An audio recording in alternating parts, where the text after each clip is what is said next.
ផ្លែវាទៅចុះនេះផ្លែវាពិតជាមើលផ្កាវាពិតជាស្រស់ស្អាតមែនតើបាទបងអានេះខែផ្លែ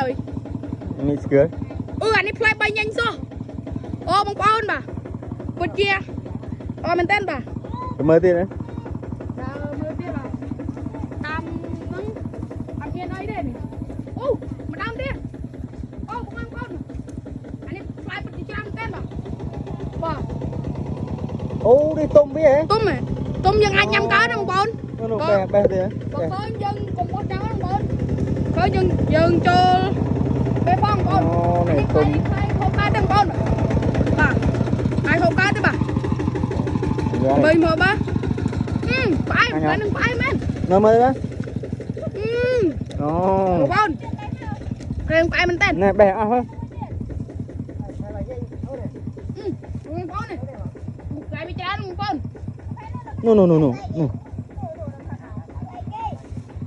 បងប្អូនអានេះទុំបាយចុងបងប្អូនហូបវាឆ្ងាញ់ទេបាទ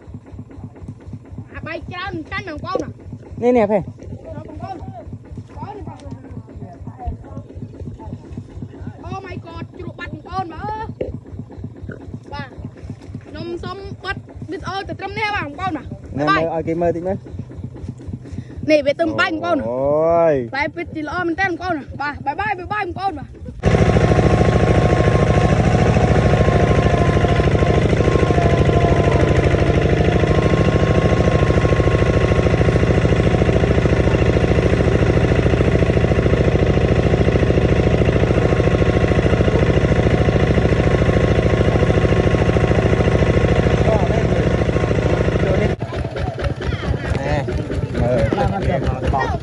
តអូមិនអូពោមើលខ្លួនឯងទៅណែបើតអូមិនអូពោមើលហើយតទៅមើលអេតទៅណែអានេះរះថ្ងៃចាស់ព្រៀងហ៎តិចអស់នេះអាក្លែងស្រាអាក្លែង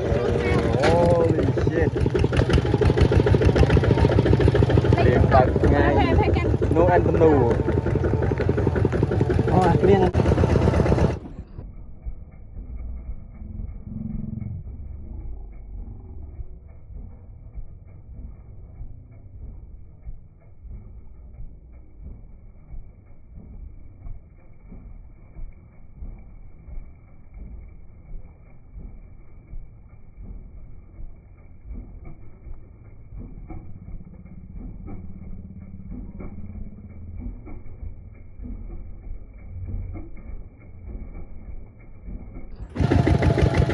ណែញាតិញោមពុទ្ធបរិស័ទអភិនិហាភ្លៀងក្តារថ្ងៃ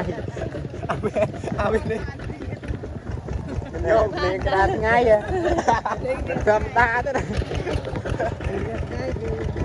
រះថ្ងៃចែកនេះភ្លៀងហ៎បាច់មើលតែបងអានេះអង្គុយ